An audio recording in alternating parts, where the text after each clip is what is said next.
Hey, what's up, everybody? This is Gary Holt from Exodus and formerly from Slayer, and you're listening to The Razor's Edge.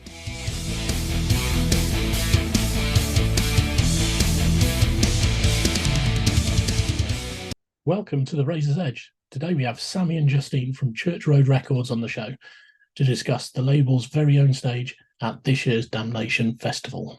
Justine, Sammy, welcome. The primary reason to talk to you today is with regard to your involvement with Damnation Festival.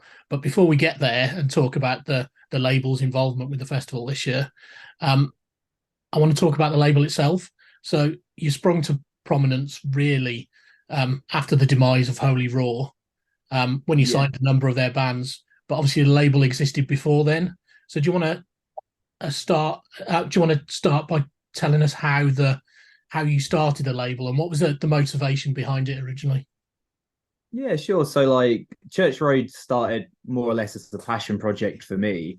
I'd always really wanted to do something on the sort of label side of things and sort of run a distro and stuff like that. So I started it as a distro, but also as a vessel for like releasing my numerous side projects that I have. So it kind of started, just as that, doing it on the side as a passion project. And leading up to the demise of Holy Roar, but like, before we knew anything was going to go on there, I kind of wanted to get a bit more serious about it. And it was at that point that everything sort of exploded. And then Justine said, do you mind if I come over and get involved and we'll go at it, head on. But taking a step back from that as well, I initially started it when I've had ongoing back problems for years, and it's still cursing me to this day. But one of the good things that came out of it was Church Road, because I decided to start it when I quit my previous job and had a bit more spare time. That was kind of what allowed me to put some time into doing the label. So just on the Holy Roar situation, obviously the demise wasn't great in terms of its nature, but at that point in time, Svalbard were obviously about to release an album, or just days away from releasing an album, and you've stepped in and released that album for them. But behind the scenes, what went on in those matter of hours or days to get that album released on time? Lots of drinking. Yeah. It was fucking chaos. I hated it, but I was happy to sort of to rescue those releases, because that Respire and Palm Reader were like en route to getting released, and like it would have just ruined those album campaigns had it been delayed. Because if someone else was to step in, like the delays at that point for like vinyl was like 6 months. So I didn't want those bands to sort of like have to suffer for something that's not their fault. I just sort of used, like, Church Road was already set up. It had some sort of infrastructure, basically just a website. I just sort of just took the releases over and continued as normal as much as I could with it.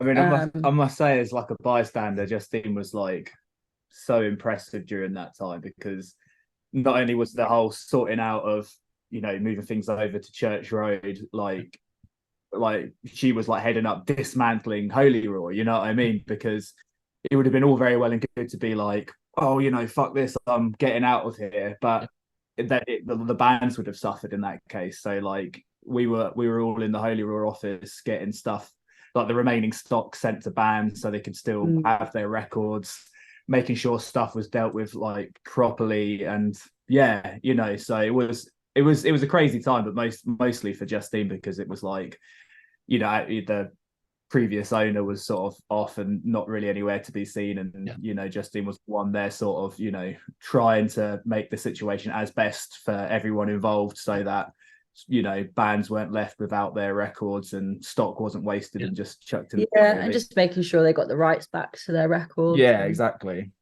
And I guess that's a whole massive legal issue, trying to get rights back for bands for their music. Because that's the thing, because obviously, and understandably, like, because if you don't really understand what goes on behind the scenes, there is this kind of element to people watching being like, why can't you just sort of pull the plug and the label doesn't exist anymore? And it's not quite as simple as that. And particularly if you want to do it properly and make sure that not, all the people involved who haven't got any, haven't done any wrongdoing are kind of sorted out and aren't sort of left in the lurch. So there's a lot of work goes in. But I mean, we were up at the office for what, 2 weeks? I had a month. I did a month's notice. Yeah. And then I dismantled a almost 15-year-old label in a month. Yeah, while simultaneously setting up a new one, and sending out the orders. So, but I mean, hey, let's not dwell on that. Thankfully, with hindsight being a nice thing that you tend to remember the good things. That like the nice side of that was, we were helping our friends out in Svalbard and Palm Reader, who were fully left in the lurch, and the rest of us there who were kind of working to make something better, came together. And there was, even though it was a shit time, there was nice moments at least in, moving forward to do something better. Absolutely. And now as the label grows, and it's certainly become a very prominent name over the past few years, what do you look for in bands when you're coming to sign potential artists? It's like their personalities, really. Like, it's obviously the music has to be good, but also I like working with other music fans. Like, we are essentially glorified music fans ourselves. Like, we're just in a band and run a label. Like, first and foremost, we are fans of the music. So it's really important to us to sort of like, not that we like force our bands to be friends or anything like that, but we really like bands that support other bands, and there's a bit more of a scene behind it and a bit more of a fam, like, it's cheesy, it sounds a bit more family. Like, we like the fact that our bands wear each other's t-shirts, they go to the pub with each other. It's just a nicer sort of like environment to work in, rather than people who are just sort of constantly trying to like one up each other, and like also just working hard and just having passion, really. I mean, we definitely want the label to stay at a grassroots level, we always want to look to sort of build and do better and improve things, but we kind of want to, like Justine said, we never want it to be like we're in it just to sign bands because we want to make loads of money. We want to first and foremost love the music. That is the most important thing.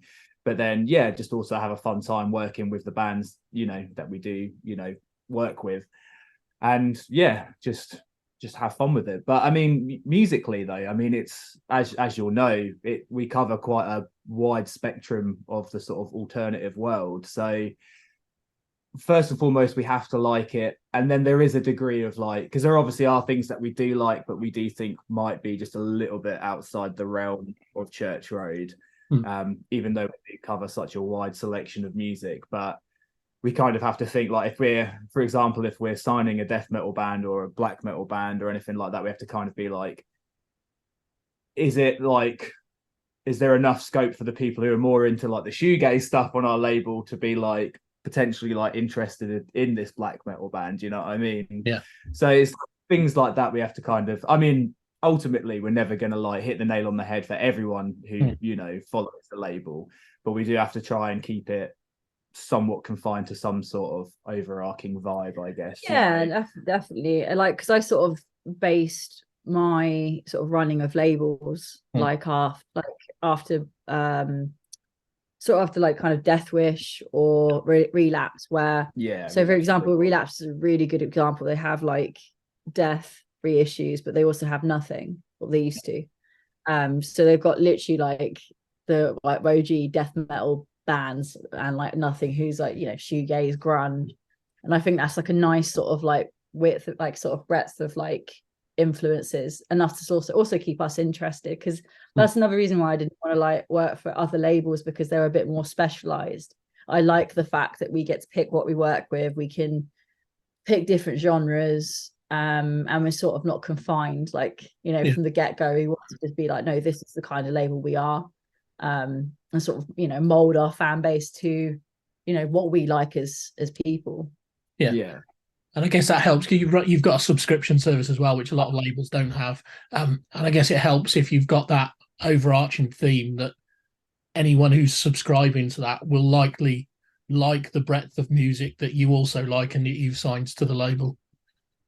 Yeah, that's the idea absolutely. for sure. Because, you know, like we have a lot of close friends who have very similar music taste to us. So we were just like, well, there'll be more like us, surely. And even if it's a small little pocket, at least it gives us the sort of room to be creative with what we release. And just make sure things don't get stale, really. Yeah. Like, Yeah. I mean, because you can get on a bit of a treadmill with releases if you're doing like one a month, you're doing this, X, Y, and Z to get to the steps.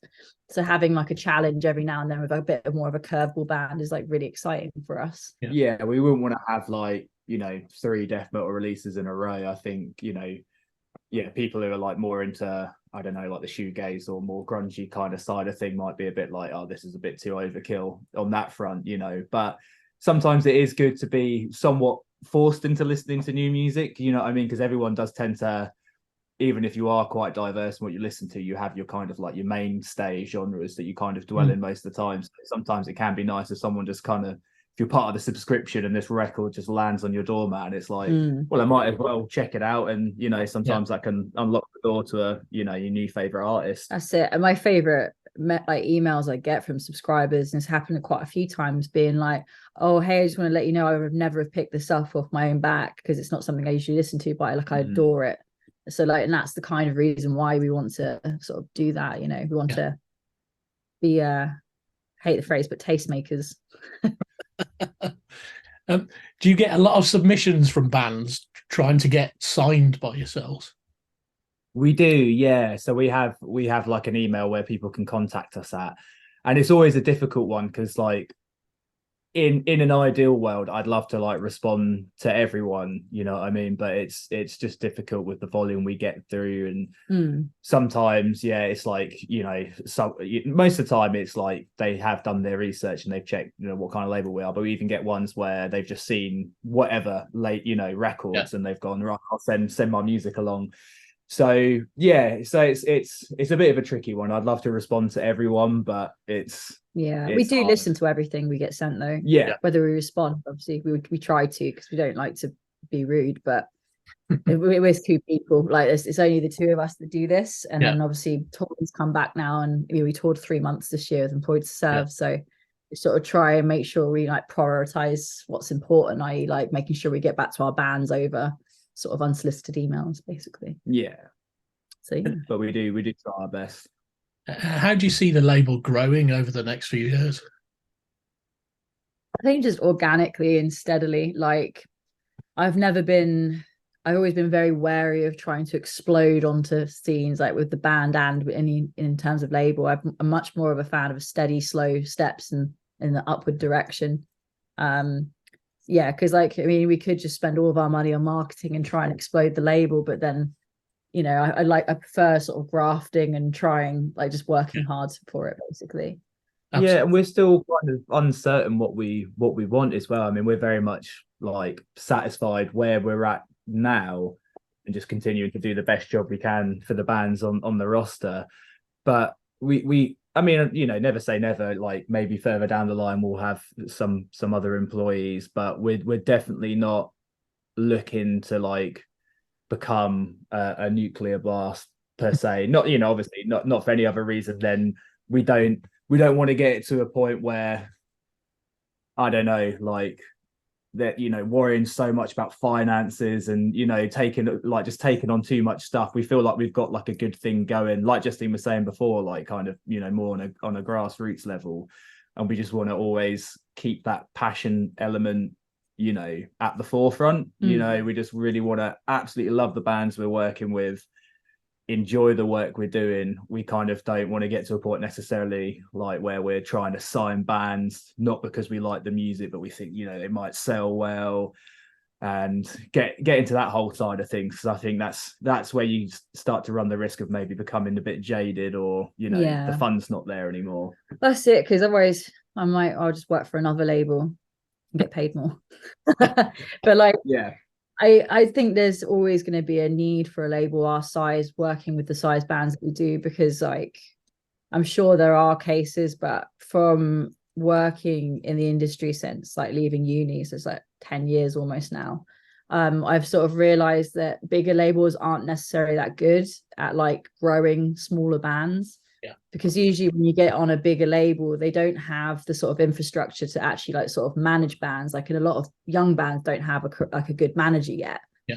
So you really need the attention of a label and like actually sort of, a bit of hand holding basically, and sort of going, oh, this is like would be a really good idea if you sort of do this. We do like a lot of things, like we plan like a whole couple years with them in certain cases if they ask for it. So it's definitely at this level, it's a lot of wearing multiple hats. It's almost like, I wouldn't say go as far as to say as we manage any of the bands. It's not quite sort of that guide, don't we? Exactly. But when if you're a younger band just starting out and you need a bit of assistance in that, like Justin said, down to like the planning out a year, maybe even help getting shows. We have done like books like a short tours before and stuff like that, helping like the graphics department as well to kind of get some sort of continuity with what they post on social media. And I mean we're kind of happy with like being a bit of a feeder label, and that's not a bad thing. To us, if a band gets bigger, becomes more successful, and then they go on to sign to like a bigger label, that to us isn't like, for fuck's sake, can't believe you've done this. It's like, that's a victory, what I mean? And then we're excited about like the next new band that comes along, and we can kind of be part of that journey as well, That's it. And like, because the bigger the label, the more you're kind of treated as like a bank, and you don't have as much creativity because you have like one title and you do one part of the job, whereas we literally see the release from inception. Like they even send us demos and stuff all the way into a sort of like reissues of like the 10th anniversary or something. It's just much more rewarding for us to be there every step of the way, rather than just being like, oh, I just not like knocking anyone who does this job, but for me personally, I'd hate it like I'm just a product manager like at XYZ label and I just order the vinyl.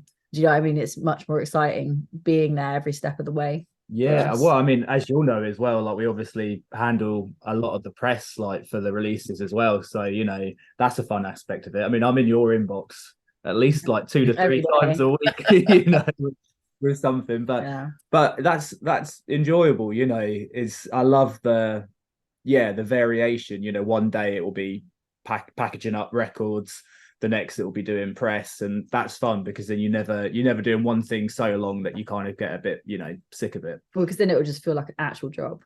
Whereas it doesn't feel like, we obviously work hard and we work, but like it doesn't feel like we're like it doesn't feel like a job to us.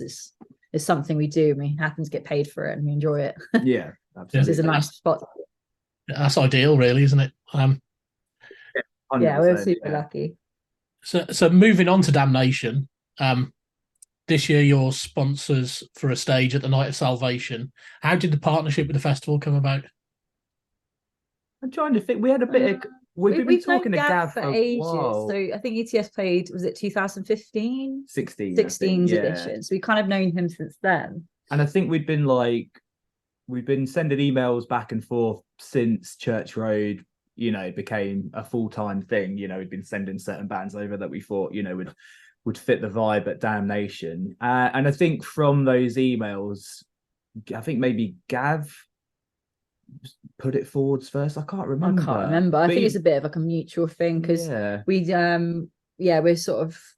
have like a good relationship with like Arctangent Festival, for example. Like this year we had like 10 or 11 bands, so we just tried to make sure that we like partnering up with these awesome festivals that have very much the same ethos as us, like sort of very varied lineups and sort of a lot of passion behind it. So it just made a lot of sense for us to work with Damnation, and we're really stoked when this sort of like suggestion came about. Basically, we probably pestered him, I should imagine. I think it came down to something like I'd sent maybe like 5 or 6 bands over, and Gav was probably at the point of going like, well, why don't you just have a stage, if you've got this many bands. We're really excited about it. It's like such an honor. It's just really nice working with people who are music fans like yourself. They're not doing it for the money.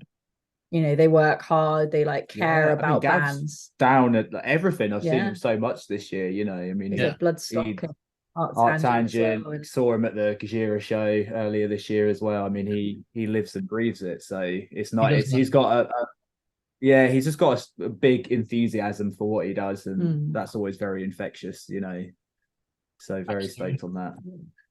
So has he given you control over the stage? Have you curated the stage in effect and the bands on it? Half and half, more or isn't less, it? like sort of like we sort of what definitely curated it together. But of course, like any band on our label, we're happy with because obviously we've already signed off on them. So we're very much sort of like, sort of said what bands had releases out and all that sort of stuff. But yeah, and of course, like the sort of special mutual. sets as well, because like one of the the things that Damnation is obviously they have like bands doing certain albums or like anniversary sets and stuff. So that's why Ohms was like a surefire one for us. We were like, well, it's the 10th anniversary of the band, so it makes sense for them to do a celebration set of that with picks from each of their records. Yeah, absolutely. But yeah, there was like a couple of bands that I think Gab was like pretty certain he wanted to book. So, and they were out of the ones we'd sort of previously sent over anyway. So we kind of curated it together. Brilliant. Was it tough making decisions to say, oh, it should be maybe these 5 bands or these 5 bands? Yeah, Absolutely. It's hard. It's like picking your favorite children, and you always hope that people don't like get up. Do you know what I mean? Not none of them have, but you always just kind of worry about like people being like, "Oh, why wasn't it us?" Well, what made it helpful was the fact that Gav already came to the thing with a couple bands in mind that he wanted to pick. So at least that kind of alleviated us a little bit from making a decision because because it's difficult. I mean, we had to really think about it pragmatically and be like, what bands had we been contacting Damnation about, the longest, and who's got releases out and things like that. And for the most part, it kind of works out because there are some bands we have that don't necessarily fit Damnation and they kind of fit Arctangent a bit better. So it's not like our entire roster is like, oh, that's definitely got to be. Yeah, it's super interesting because our roster sort of ranges from 2000 Trees to Damnation, and then there's Arctangent in the middle. Sort of that is kind of like the scale. Yeah, it's like the spectrum. Isn't it? Yeah. So like,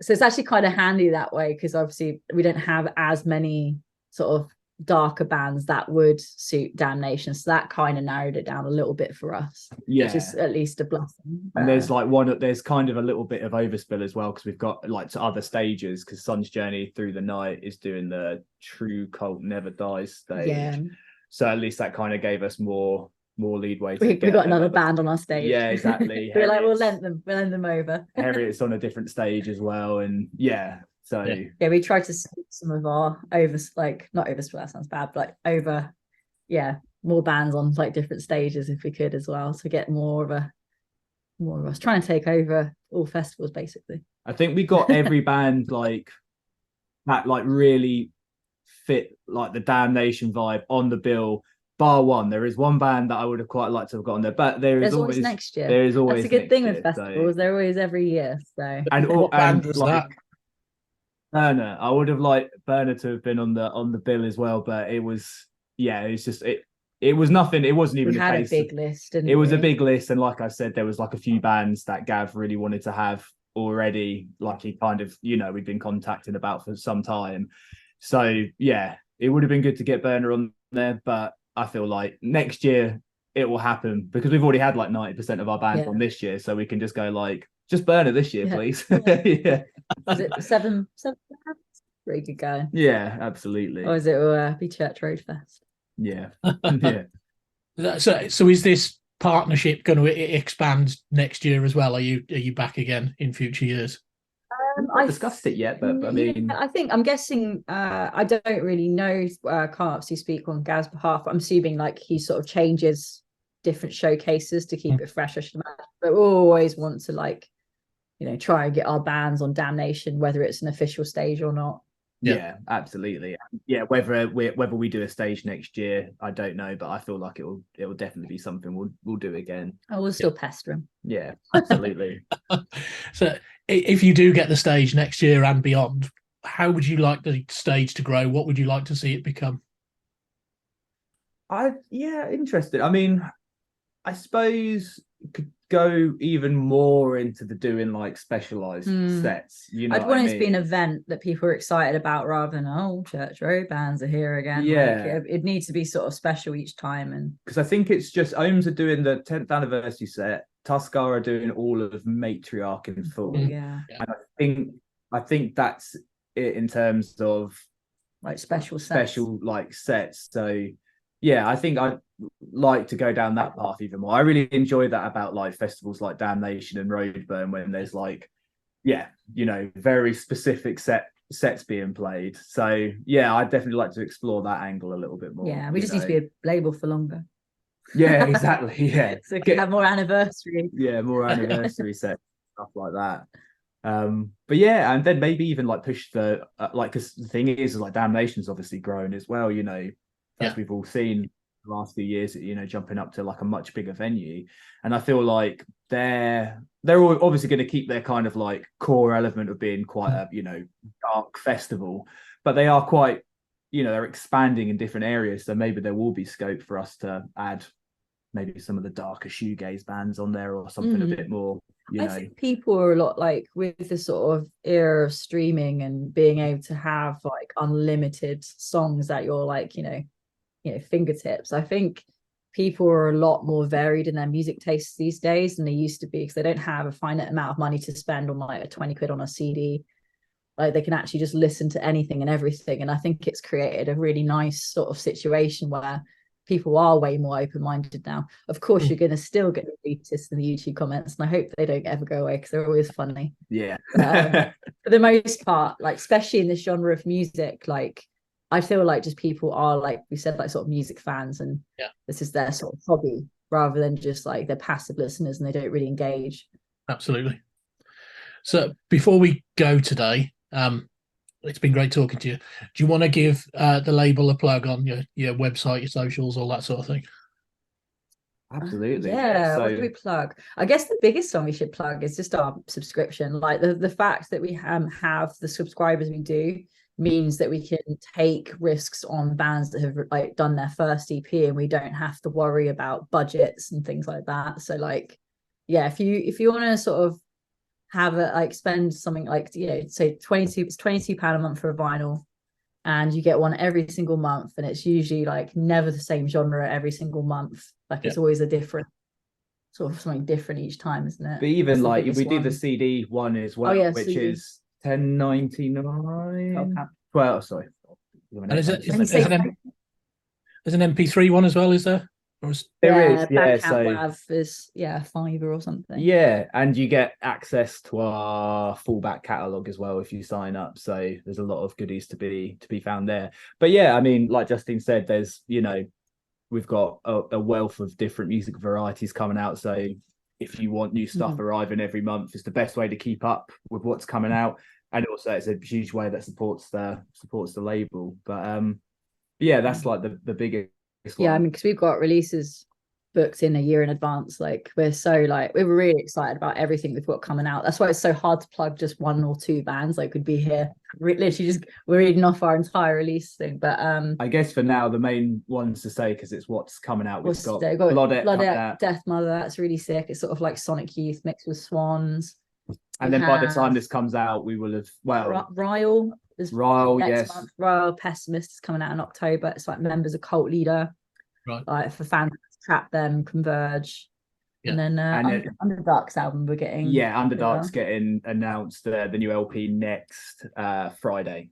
So yeah, those are the ones coming up fast. Yeah. So that's kind of like a good reflection of the kind of range as well that we're releasing. Yeah, absolutely. Yeah, kind of dark, shoegazy, grunge, then sort of post-metal, black metal, then chaotic hardcore. So yeah, it's there you go. Yeah, quite. So we've got the undertones of goth people who like wearing a lot of black. Yeah, people who like weird music. Yeah, and I mean that in the nicest way possible, because weird music is the best.